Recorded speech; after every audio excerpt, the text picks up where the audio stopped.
Dear student, आज हम BSc part third का paper first physiology and plant physiology and biochemistry में की फर्स्ट यूनिट वाटर रिलेशन का में ट्रांसपिरेशन को आगे कंटिन्यू करेंगे। उससे पहले के लेक्चर में हम ट्रांसपिरेशन की डेफिनेशन, ट्रांसपिरेशन के टाइप्स पढ़ चुके हैं। आज हम पढ़ेंगे physiology of stomata. Physiology of stomata में हम देखते हैं कि स्टोमेटल मूवमेंट क्या होता है। स्टोमेटल मूवमेंट का मतलब है रंध्रों की गति। स्टोमेटा के खुलने व बंद होने की क्रिया को स्टोमेटल मूवमेंट कहते हैं। स्टोमेटल मूवमेंट की डेफिनेशन हो गई, रंध्रों के खुलने व बंद होने की क्रिया ही रंध्रीय गति कहलाती है। और रंध्र के बंद होने व खुलने की क्रिया में द्वार कोशिकाओं की टर्जिडिटी डिपेंड करती है। यानी द्वार कोशिकाएं जो द्वार कोशिकाओं की स्फीत होंगी वो तब ही रंध्र खुलेंगे और बंद होंगे। स्फीति के कारण खुलेंगे और शलत होने के कारण, शलत होने पर रंध्र बंद, जब शलत हो जाते हैं तो रंध्र बंद हो जाते हैं। रंध्रों की गति में इसका मतलब हो गया कि रंध्रों की गति जो होती है उसमें गार्ड सेल जो होती है वो एक इम्पॉर्टेंट भूमिका निभाती है। अगर हम रंध्र की संरचना देखते हैं तो कोई भी स्टोमेटा जो है वो किसका बना हुआ है, उसमें मेन तो ये स्टोमेटा है। स्टोमेटा दो गार्ड सेल से मिला हुआ है, जो कि हम आगे पहले ही पढ़ चुके हैं। जैसे डाइकॉट प्लांट में स्टोमेटा कैसे थे, किडनी शेप, गार्ड सेल जो थी उसमें किडनी शेप थी और उनके चारों तरफ उसकी सब्सिडरी सेल। तो जो स्टोमेटल मूवमेंट हम देख रहे हैं इसमें क्या है, ये गार्ड सेल की इनर वॉल जो है वो कैसी है, थिक होती है और आउटर वॉल कैसी है, थिन होती है। तो जब स्टोमेटा ओपन होते हैं, स्टोमेटा यानी जब द्वार कोशिकाओं की स्फीति बढ़ जाती है, यानी जब आप वो कन्वर्जन आपको बताएंगे कि शुगर कन्वर्जन हो रहा है, शुगर का स्टार्च में, स्टार्च का शुगर में, तो जब स्टार्च का कन्वर्जन शुगर में होता है तो ओपी बढ़ जाता है। शुगर की कंसंट्रेशन ज्यादा हो गई तो गार्ड सेल का ओपी बढ़ेगा। ओपी के कारण क्या होगा, बाहर से अंदर पानी अंदर आएगा, तो ये सेल सीधे सीधे एंडोस्मोसिस की क्रिया के द्वारा ये पानी को लेके गार्ड कोशिकाएं कैसी होती है, स्फीत हो जाती है। स्फीति होने के कारण क्या होगा कि जो गार्ड सेल की आउटर वॉल जो है वो बाहर की तरफ फैल जाती है और उसके बाहर के फैलने से जो अंदर की जो मोटी थिक वॉल है वो भी बाहर की तरफ आ जाती है। इससे स्टोमेटा ओपन हो जाते हैं। जबकि जब गार्ड सेल शलत हो गई यानी जब इसका ओपी कम हो गया, कन्वर्जन किसका था, कन्वर्जन अब हम आगे बताएंगे कि जैसे अब वहां पर शुगर फॉर्मेशन नहीं है तो ओपी कम हुआ। ओपी कम होने के कारण इसका पानी जो का वो बाहर चला गया, कोशिकाएं फ्लैक्सीड हो गई, शलत हो गई। शलत होने के कारण अब जहां पर हमने ये देखा कि स्टोमेटा ओपनिंग के समय बाह्य भित्ति और अंतर भित्ति जो थी वो बाह्य भित्ति बाहर फैली थी तो अंतर भित्ति भी जो है वो बाहर की तरफ आ गई, इससे स्टोमेटा ये ओपन हो गया। अब इसमें क्या होगा, शलत जब होगा, जब सेल फ्लैक्सिड हो जाएगी तब क्या होगा, दोनों अपनी पूर्वावस्था में आ जाएंगे, यानी आउटर वॉल भी अपनी स्थिति में आ जाएगी और इनर वॉल भी अपनी स्थिति में आ जाएगी। इससे स्टोमेटा क्लोज हो जाएंगी। ये स्टोमेटल ओपनिंग एंड क्लोजिंग होती है। इसी को हम स्टोमेटल मूवमेंट कहते हैं। स्टोमेटल मूवमेंट में स्टोमेटा की ओपनिंग के समय गार्ड सेल टर्जिड हो जाएंगी और क्लोजिंग के समय गार्ड सेल फ्लैक्सिड हो जाती है। पादपों में, विभिन्न प्रकार के पादपों में अलग अलग प्रकार से गतियां, रंध्रीय गतियां अलग अलग होती हैं। पहले हम ये समझ लेते हैं कि स्टोमेटा की ओपनिंग एंड क्लोजिंग में क्या होता है। जैसे ये डिपेंड करता है स्टोमेटा का की ओपनिंग हो रही है या क्लोजिंग हो रही है, इसमें द्वार कोशिका में ये परिवर्तन होते हैं। गार्ड सेल में ये चेंजेस आएंगे। ये चेंजेस जैसे डे में अलग होंगे और नाइट में अलग होंगे, इसलिए एक डे में तो स्टोमेटा ओपन हो जाते हैं और इसमें क्लोज हो जाते हैं। जैसे डे टाइम में स्टार्च का कन्वर्जन शुगर में हो गया, तो जब शुगर की कंसंट्रेशन बढ़ी हुई है तो ओपी क्या होगा, इंक्रीज होगा। ऑस्मोटिक प्रेशर या परासरण दाब जो होगा वो बढ़ेगा और परासरण दाब के बढ़ने के कारण वाटर एब्जॉर्प्शन होगा, जल अवशोषण की क्रिया होगी और एंडोऑस्मोसिस होगा। इसलिए ये गार्ड सेल जो होती है उनमें पानी अंदर गया, वो कैसी होगी, टर्जिड होगी, इसलिए स्टोमेटा ओपन हो गए। इसके जस्ट अपोजिट नाइट में जो चेंजेस होंगे उसमें क्या होगा, sugar is converted into starch, तो अब क्या होगा, ओपी कम होगा। ओपी के डिक्रीज होने के कारण पानी बाहर निकला, ऑस्मोसिस की क्रिया हुई, तो सेल जो जहां गार्ड सेल ओपनिंग के समय टर्जिड हो रही थी, अब यहाँ पर ये फ्लैक्सिड हो जाएंगे और फ्लैक्सिड होते ही स्टोमेटा क्लोज हो जाते हैं। इस तरीके से द्वार कोशिका में जब ये कन्वर्जन, मतलब इस तरह का कन्वर्जन हो रहा है कि वो शुगर स्टार्च में चेंज हो रही है या स्टार्च का शुगर में कन्वर्जन हो रहा है, उसके लिए कई फैक्टर्स डिपेंड करते हैं, जैसे प्रकाश का प्रभाव क्या है, जल की मात्रा क्या है, पीएच कितनी है और CO2 की कंसंट्रेशन कितनी होगी। स्टोमेटल मूवमेंट में हम देख रहे हैं कि स्टोमेटल मूवमेंट प्लांट्स में कई तरीके के होते हैं।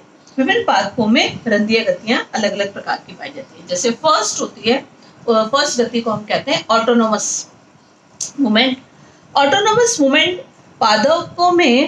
पादपों की जो रंध्रीय गतियां हैं, इस प्रकार की जो रंध्रीय गतियां हैं वो द्वार कोशिकाओं की पीरियोडिसिटी पर डिपेंड करती है, पीरियोडिसिटी के कारण ही संपन्न होती है।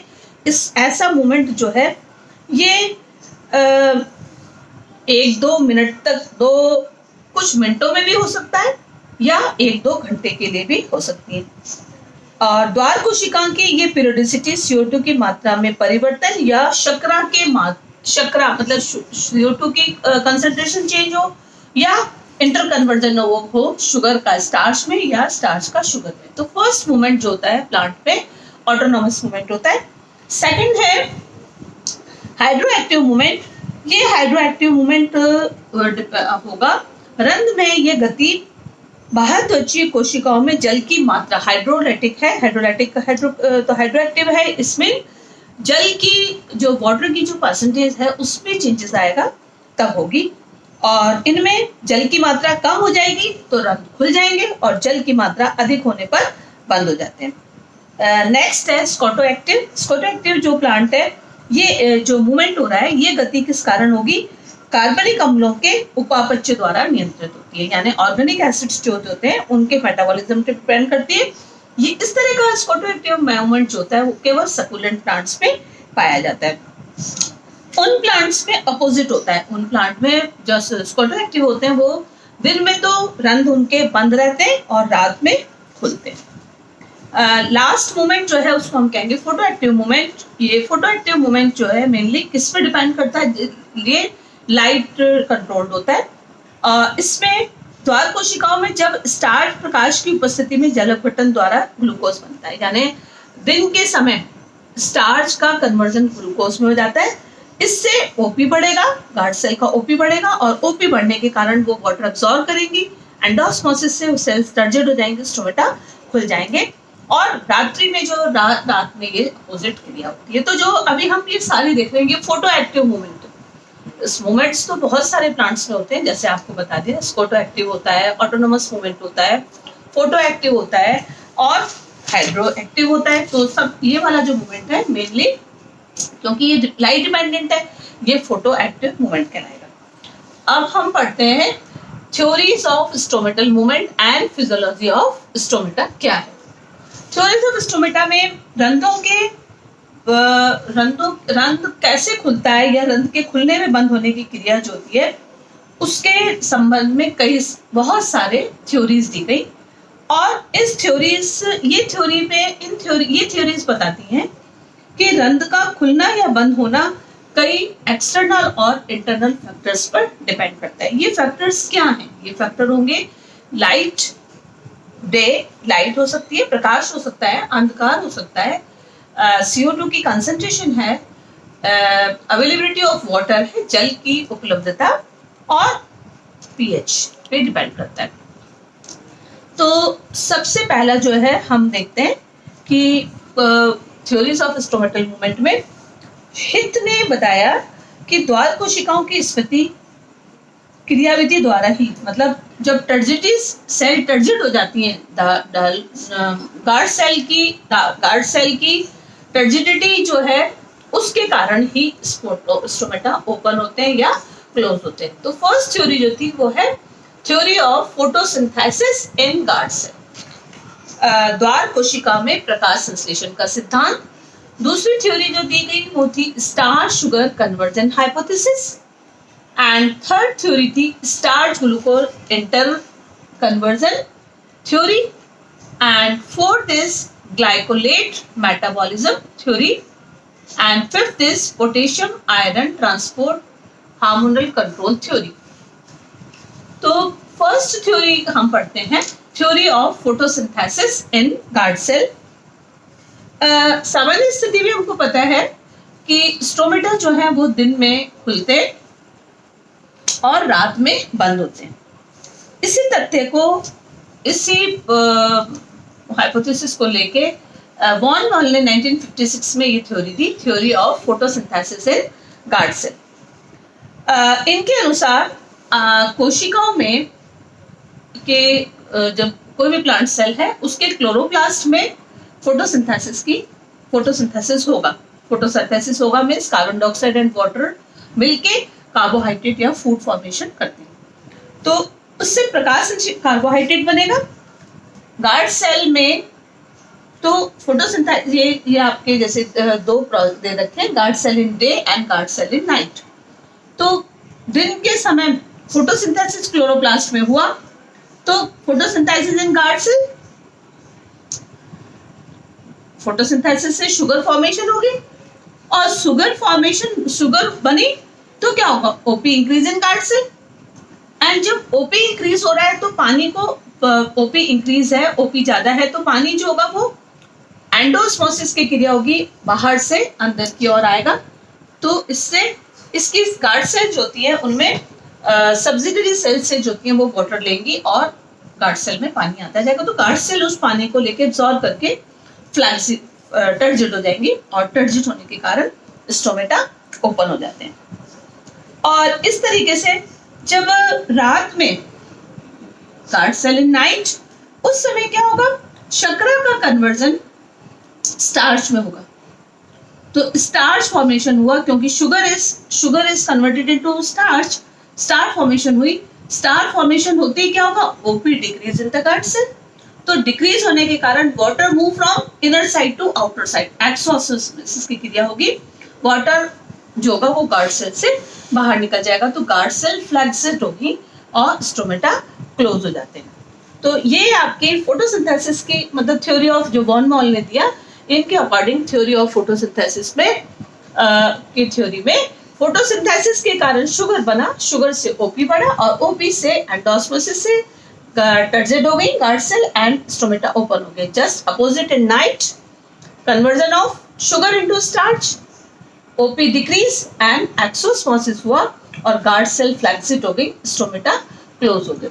तो ये जो फर्स्ट अपनी रिएक्शन थी वो थी, थ्योरी जो थी वो थी theory of photosynthesis in guard cell. लेकिन एक थ्योरी के बाद एक थ्योरी, जैसे अब इस पे फिर वापस आप काम हुआ तो ये देखा पता लगा, कुछ वैज्ञानिकों का मानना है कि द्वार कोशिका में फोटोसिंथेसिस बहुत ही स्लो मूवमेंट होता है, तो इससे इतनी ज्यादा शुगर नहीं बनती कि ओपी बढ़ जाए, और ओपी बढ़ जाए तो स्टोमेटा खुल जाए।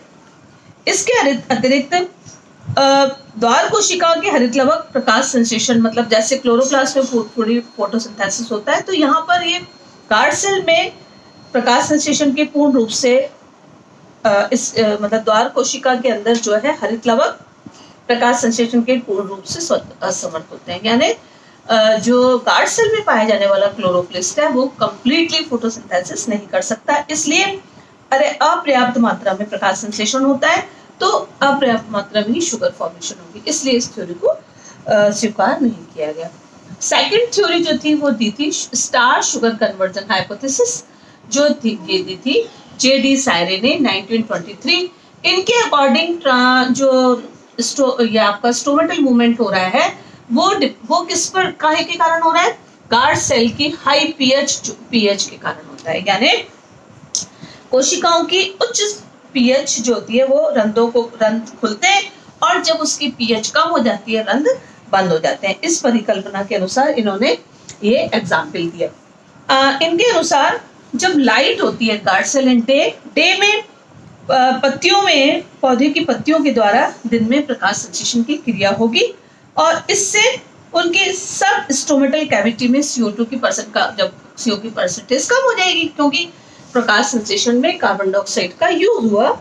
इससे जब CO2 की कंसंट्रेशन कम होगी तो पीएच बढ़ जाएगी, और द्वार कोशिकाओं की पीएच बढ़ने से एंजाइम फॉस्फोराइलेज एंजाइम स्टार्च का कन्वर्जन ग्लूकोज 1 फॉस्फेट में कर देता है, और ये ग्लूकोज 1 फॉस्फेट के कारण ये पानी में डिसॉल्व होता है, तो ओपी बढ़ जाएगा, और ओपी बढ़ने के कारण द्वार कोशिकाओं का ओपी बढ़ने से वो कोशिकाएं क्या करेंगी, जैसे फोटोसिंथेसिस गार्ड सेल में हुआ तो फोटोसिंथेसिस में CO2 यूज हो गई, कंसंट्रेशन CO2 की कम हुई तो पीएच इंक्रीज हुई। अब इस समय स्टार्च का कन्वर्जन शुगर में हो गया, तो शुगर के होने से ओपी गार्ड सेल का बढ़ेगा, और ओपी गार्ड सेल के बढ़ने के कारण water is move from subsidiary cell to guard cell, then guard cell turgid हुई और स्टार्च जो स्टोमेटा थे वो ओपन हो गए। और इसी के हिसाब से जब नाइट में क्या होता है, नाइट में CO2 की कंसंट्रेशन जो होगी वो क्या होगी, CO2 को निष्कासन हुआ, तो इससे निष्कासन के समय CO2 के निष्कासन के समय द्वार कोशिकाओं में CO2 के मतलब अब जो है वहां पे CO2 काम, वहां तो लाइट में तो काम आई थी, यहाँ पर CO2 की परसेंटेज बढ़ गई, बढ़ने से CO2 जो होती है वो फलस्वरूप द्वार कोशिकाओं में H आयन की कंसंट्रेशन CO2 की मात्रा बढ़ गई, तो उससे क्या होगा, वाटर के साथ CO2 होगी तो HCO3 एंड H का निर्माण होगा। पीएच कैसी हो जाएगी, लो हो जाएगी, लो पीएच के कारण अब sugar is converted into starch, तो स्टार्च में कन्वर्ट होते ही क्या होगा, ओपी डिक्रीज होगा, ओपी डिक्रीज होने के कारण गार्ड सेल से पानी सब्सिडियरी सेल में बाहर की तरफ आ जाएगा, तो सेल कैसी हो जाएंगी, फ्लैक्सिड हो जाएंगी और स्टोमेटा क्लोज हो जाएंगे। तो ये जो है ये चार्ट ही बताता है कि पीएच के बढ़ने से क्या होगा और पीएच के डिक्रीज। तो डी सारे ये मानते हैं कि गार्ड सेल की हाई पीएच से स्टोमेटा ओपन होता है और लो पीएच से स्टोमेटा क्लोज हो जाता है। लेकिन फिर स्टीवर्ट और टोंग इस तरह के ये जो साइंटिस्ट थे, इनके अनुसार इन्होंने बताया कि स्टार्च शर्करा परिवर्तन द्वार कोशिका के परासन दाब में वृद्धि के लिए अपर्याप्त होता है, यानी जब स्टार्च का शुगर में कन्वर्जन होता है तब कोशिकाओं के ओपी की ऑस्मोटिक प्रेशर में वृद्धि के लिए अपर्याप्त होता है, यानी इतना नहीं है, इसका जो कन्वर्जन के कारण ओपी की वृद्धि नहीं बढ़ेगी होगी, और ओपी नहीं बढ़ेगा तो सेल टर्जिड नहीं होंगी, और सेल टर्जिड नहीं होंगी स्टोमेटा भी ओपन नहीं होंगे, और स्टोमेटा ओपन नहीं होंगे तो मतलब जब टर्जिडिटी नहीं हुई तो स्टोमेटा भी ओपन नहीं होंगे, ओपन नहीं हुए तो स्टोमेटल मूवमेंट भी नहीं होगा। इस तरीके से आज हमने ये थ्योरीज पढ़ी है, theory of photosynthesis in guard cell and starch sugar interconversion hypothesis. Next जो 3 थ्योरीज हैं, इन थ्योरीज को हम अगले सेंटेंस में कंटिन्यू करेंगे। Thank you.